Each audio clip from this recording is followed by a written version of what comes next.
Praise the Lord. ஆண்டவராகிய இயேசுவின் நாமத்தினால இந்த நவம்பர் மாத வாக்குத்தத்தத்தை உங்களோடு பகிர்ந்து கொள்வதிலே நான் மகிழ்ச்சி அடைகிறேன். இந்த மாதம் ராஜாக்களின் மாதம். நான் சொல்லல, வேதம் உங்களை என்னை குறித்து நம்மளுடைய அடையாளத்தை ஞாபகப்படுத்துவதுதான் வேதத்தினுடைய மிக முக்கியமான வேலை. நீங்களும் நானும் ராஜாக்கள் என்று வேதம் சொல்லுகிறது. அதற்கு ஆதாரமாக வெளிப்படுத்தல் விசேஷம் 1ஆம் அதிகாரம் 6ஆம் வசனம். நம்மிடத்தில் அன்பு கூர்ந்து தமது இரத்தத்தினாலே நம்முடைய பாவங்கள நம்மை கழுவி தம்முடைய பிதாவாகிய தேவனுக்கு முன்பாக நம்மை ராஜாக்களும் ஆசாரியர்களும் ஆக்கின அவருக்கு மகிமையும் வல்லமையும் என்றென்றைக்கு உண்டாயிருப்பதாக. ஆமென். பிதாவாகிய தேவனுக்கு முன்பாக நம்மை ராஜாக்களாய் ஆசாரியர்களாய் தகுதிப்படுத்தி இருக்கிறார் ஆண்டவராகிய இயேசு. இது உங்களால் உண்டானதல்ல, இது தேவனுடைய ஈவு. பவுல் சொல்லுங்கன்னா எங்களுடைய தகுதி, இந்த ராஜாக்கள் என்கிற தகுதி எங்களால் உண்டானதல்ல, எங்கள் தகுதி தேவனால் உண்டாயிருக்கிறது. Kings and Royal priest. ராஜாக்கள் என்றால் யார்? Those who rule the country. நாடுகளை தேசங்களை ஆளுகிறவன் தான் அவன் ராஜா.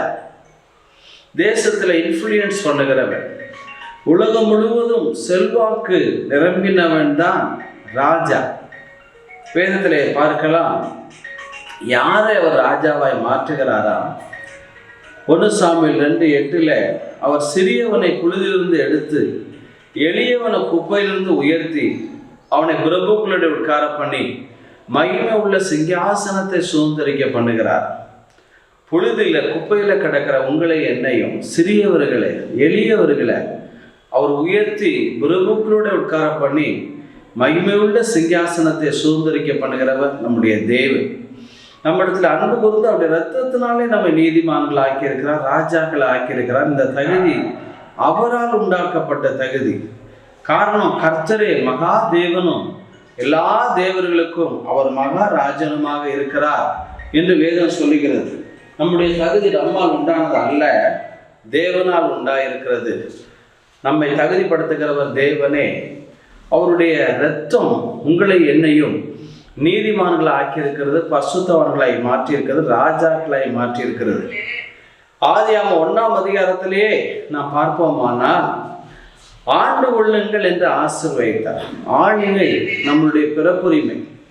ஆளுகை ரெய்னிங் ஓவர் த எர்த் என்பது நம்முடைய இரத்தத்திலே ஊறினது. நம்மை அதற்கென்றே தேவன் அவர் சிருஷ்டித்திருக்கிறார், உருவாக்கி இருக்கிறார். முந்தின ஆதாமுடைய ஸ்பிரிட்டும் ஆளுகிற ஆவி, 2வது பிந்தின ஆதாமாகிய ஆண்டவராக இயேசு அவருடைய ஆவியும் ஆளுகை செய்கிற ஆவியாக இருக்கிறது. காரணம், ஆளுகை செய்கிறவனுடைய முக தரிசனத்தை அநேகர் தேடுவார்களாம். ஜாக்கிரதையில் உடைய கை ஆளுகை செய்யுமா? அப்போ நல்ல கவனிங்க, ஜீவனை அடைந்து ஆளுவார்கள் என்பது அதிக நிச்சயமாமே, மோர் ஷியர். நீங்கள் ரோமர் 5:17 பார்த்தீங்கன்னா, ஜீவனை அடைந்து எப்படி ஆள வேண்டுமா? ஜீவனை அடைந்து ஆளுவார்கள் என்பது அதிக நிச்சயமாமே. அப்போ நல்ல கவனிங்க, தேவனுடைய ஜீவன், கிறிஸ்துவின் ஜீவன், ஆளுகை செய்கிற ஜீவன், அடங்கி கிடக்கிற ஜீவன் அல்ல.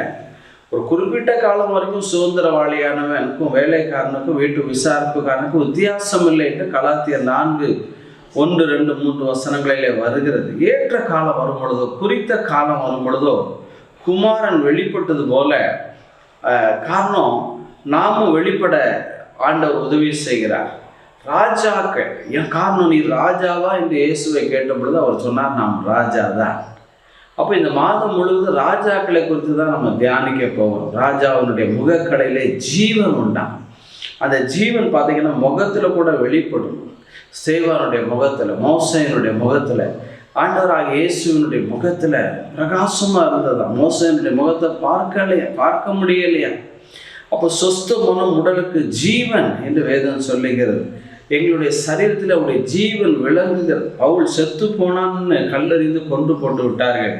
ஆனால் சகோதரர்கள் சூழ்ந்து இருக்கும்போது அந்த ஜீவன் மறுபடியும் கிறிஸ்துவை மரித்தோரிலிருந்து எழுப்பின அந்த ஜீவன் பவுலை உயிரோடு எழுப்பி அவன் உயிரோடு இருக்கிறதை பார்க்கலாம்.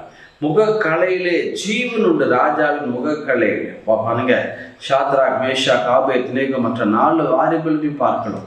அவங்க ராஜாவின் போஜனத்தை சாப்பிடலையா, நான்வெஜ் சாப்பிடலையா, மரக்கறிகளை சாப்பிட்டாங்களாம். நீங்கள் 1ஆம் அதிகாரம் தானியேல், முகம் கலையுள்ளதாக இருந்தது என்று பார்க்கலாம். யோசேப்பினுடைய முகம், தாவீதினுடைய முகம், ஜீவன் வெளிப்பட்டதை நம்ம பார்க்கலாம். உங்களுடைய என்னுடைய முகத்தில் ஜீவன், கர்த்தருடைய ஜீவன் நம்மை ஆட்கொண்டு இருக்கிறார். நம்மளுடைய பார்வையிலே தேவனுடைய ஜீவன் வெளிப்படுகிறது என்பதை மறந்து போக வேண்டாம். இன்னும் ராஜாவின் உதடுகளிலே திவ்ய வாக்கு பிறக்குமா. நீங்களும் நானும் பேசினால் ராஜாக்களை போல பேச அழைக்கப்பட்டவர்கள். தேவனுடைய வார்த்தையை உட்கொண்டு, காரணம் நம்முடைய வாயை திறந்தா தயவுள்ள போதகம் அவள் நாவின் மேல் இருக்குமா. நாவை, நம்முடைய வார்த்தைகள் தேவனை போல, தூதனை போல பேசினா இந்த தாவீதை குறித்து, சேவனை குறித்து ஏதோ சொல்லுகிறது. நம்முடைய வாழ்க்கையிலே கூட தேவனை போல நீங்களும் நாமும் பேச அழைக்கப்பட்டவர்கள். பாருங்க, இறையாதே அமைதலாயிருன்னு ஆண்டவர் சொல்லுகிறார். உடனே மிகுந்த அமைதல் உண்டாயிற்று. நம்முடைய வாழ்க்கையிலே அதிகாரமுள்ள வார்த்தை தேவன் பேசுவது போல பாருங்க, நீங்களும் நானும் பேச அழைக்கப்பட்டிருக்கோம். வானத்தின் மேலே பேசுகிறான் எலியா, என்னுடைய வாக்கின் படியன்றி மழையும் பனியும் பெய்யாது. அதே பிரகாரம் 3 வருடம் 6 மாதம் மழை பெய்யவில்லை. அப்போ எலிசா சொல்றதுனால இந்நேரத்தில் சமாரியாவின் பஞ்சம் தீர்க்கப்படும். அதே போல தேவன் பேசினது போல ராஜாவின் உதடுகளிலே திவ்ய வாக்கு பிறக்கும், ராஜாவின் முகக்கலையிலே ஜீவன் உண்டு என்று வேதம் சொல்லுகிறது. நம்முடைய வாழ்க்கையிலே கூட பார்த்தீங்கன்னா தேவனுடைய முகக்கலை, தேவனுடைய ஜீவன் நம்ம வாழ்க்கையிலே வெளிப்படும். நம்மை காண்கிறவர்கள் பாருங்க, சுவிசேஷனுடைய பாதங்கள் எந்த ஊருக்கு போகுதோ, do good to be good அப்படின்னு போட்டு நம்பவே முடியாதபடி அவ்வளவு நல்ல சுவிசேஷம். அவர் உங்களை நேசிக்கிறார். என்ன நேசிக்கிறார்? முகக்கலையில் ஜீவனுண்டு, ராஜன் உதரில் திவ்ய வாக்கு பிறக்குமா. ராஜாவின் வார்த்தை எங்கே உண்டு, அங்கே அதிகாரம் உண்டு என்று பிரசங்கில வேதம் சொல்லுகிறது. அதிகாரம் உள்ள வார்த்தைகள். இவர் யாரோ, காற்றும் கடலும் இவருக்கு கீழ்ப்படுகிறது, அசுத்தாவிகள் கீழ்ப்படுகிறது, வியாதிகளும் கீழ்ப்படுகிறது என்று ஆச்சரியப்பட்டார்கள். நம்முடைய வாழ்க்கையில் கூட இயேசுவை போல பேச, சூழ்நிலைகளை அடக்கி ஆள, காரணம் வானத்தின் பூமியிலும் சகல அதிகாரமும் இயேசுவுக்கு மாத்திரமல்ல, அவருடைய நாமத்தினாலே நமக்கு கொடுக்கப்பட்டிருக்கிறது. எல்லா சூழ்நிலைகளை பார்க்க நம்ம என்ன செய்யலாம்? கட்டளை இடலாம். என் கரத்தின் கிரியைகளை குறித்து கட்டளை இடுங்கள்னு கர்த்தர் சொல்லியிருக்கிறார். அப்போ நல்ல கவனிங்க, விருதாவாக என்னை தேடுங்கள் என்று இஸ்ரவேல் புத்திரருக்கு சொன்னதில்லை. தேவனுடைய அதிகாரத்தை நம்ம கரங்களில் எடுக்க வேண்டும். தேவன் பேசுவது போல வடக்கை நோக்கி கொடு என்றும், தெற்கை நோக்கி வைத்திராது என்றும், கிழக்கு மேற்கை நோக்கி கொடு என்றும் கட்டளையிடுகிறோம் என்று அதிகாரம் எடுக்க வேண்டும். எகிப்தின், எத்தியோப்பியாவின், தமிழ்நாட்டின், இந்தியாவின், அமெரிக்கன் வர்த்தக லாபங்கள் உங்கள் அண்டை தாண்டி வரும் என்று, சபையரின் வர்த்தக லாபம் உன்னண்டை தாண்டி வரும் என்று வேதம். அப்படின்னா என்ன தடைகள் இருந்தாலும் அதை தாண்டி வரும். வெண்கல கதவுகள் உடை, இரும்பு தாழ்பார்கள் முறித்து, அந்த காலத்தில் உள்ள பொக்கிஷங்கள், ஒளிப்பீடத்தில் உள்ள புதையல்களாக தேவன் நமக்கு எடுத்து கொடுக்க வல்லமை உள்ளவராக இருக்கிறார். இப்போ ராஜாவின் முகக்கலையிலே ஜீவன் உண்டு, ராஜாவின் உதரிலே திவ்ய வாக்கு பிறக்கும். ராஜாவின் வார்த்தை எங்கே உண்டோ அங்கே அதிகாரம் உண்டு. ராஜாவின் தயை வேகம் உள்ள பணிவிடைக்காரன் மேல் இருக்குமா. ராஜாவின் தயை புள்ளின் மேல் பெய்யும் பணிக்கு சமானமாக இருக்குமா. நம்முடைய நீங்கள் நானும் யாருக்காவது உதவி செய்ய நினைத்தால் அவ்வளவு ராஜா பண்ணுவது போல உதவி பண்ண உங்களை நீ தேவன் அழைத்திருக்கிறார். ஆகவே இந்த நவம்பர் மாதம் நிச்சயமாகவே ராஜாக்களை போல அல்ல, ரியல் கிங்ஸ் நீங்கள் தான், ரியல் குயின்ஸ் நீங்கள் தான்.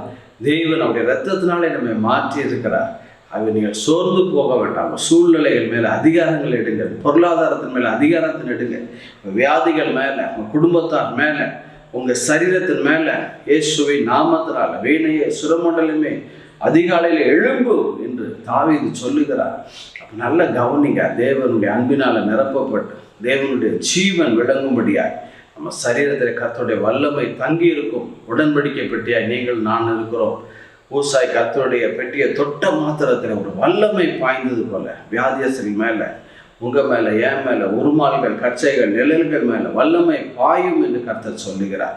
கர்த்தர் உங்களை ஆசீர்வதிப்பாராக. உங்களுக்கு நான் ஜெபிக்கிறேன். கர்த்தாவே, இந்த நவம்பர் மாத வாக்கு தத்துவம் எங்களை ராஜாக்களாய், ஆசாரியர்களாய் இந்த இரத்தத்தினாலே எங்களை கழுவி நீதிமான்களாக்கி இருக்கிறேன்.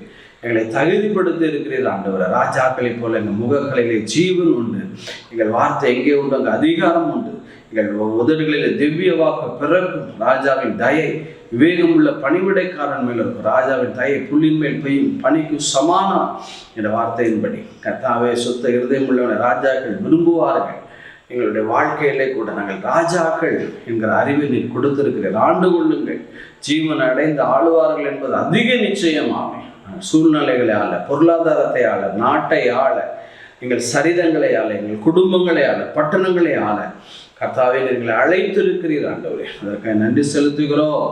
அப்பா, எஸ்லமை நோக்கி பேசு, வார்த்தையினால் ஆளுகை செய்ய முடியும், கட்டப்படு என்றும் ஆண்டவரே நீர் சொல்லியிருக்கிறீர் ஆண்டவரே. வடக்கை நோக்கி கொடு என்றும் எங்களுக்கு வர வேண்டிய தென் தமிழகத்திற்கும் கேரளாவுக்கும் ஆந்திராவுக்கும் கர்நாடகாவுக்கும் வர வேண்டிய நன்மைகள் வருவதாக என்று கட்டளை எடுக்கிறோம். தேசங்களை ஆசீர்வதிக்கிறோம், தலைவர்களை ஆசீர்வதிக்கிறோம், பட்டணங்களை ஆசீர்வதிக்கிறோம், ஜனங்களை ஆசீர்வதிக்கிறோம். பொருளாதார செழிப்பு வரட்டும், சுகம் வரட்டும், ஆரோக்கியம் நிம்மதி வரட்டும், கிருபை உண்டாகட்டும். இயேசுவின் நாமத்தினால் பிதாவே, ஆமென். கர்த்தர் உங்களை ஆசீர்வதிப்பாராக. நீதிமொழிகள் ராஜாக்கள் 20க்கும் மேற்பட்ட வசனங்கள் இருக்கு, அதை தியானிங்க. வேதம் முழுவதும் ராஜாக்களை குறித்து இங்கே பாருங்க.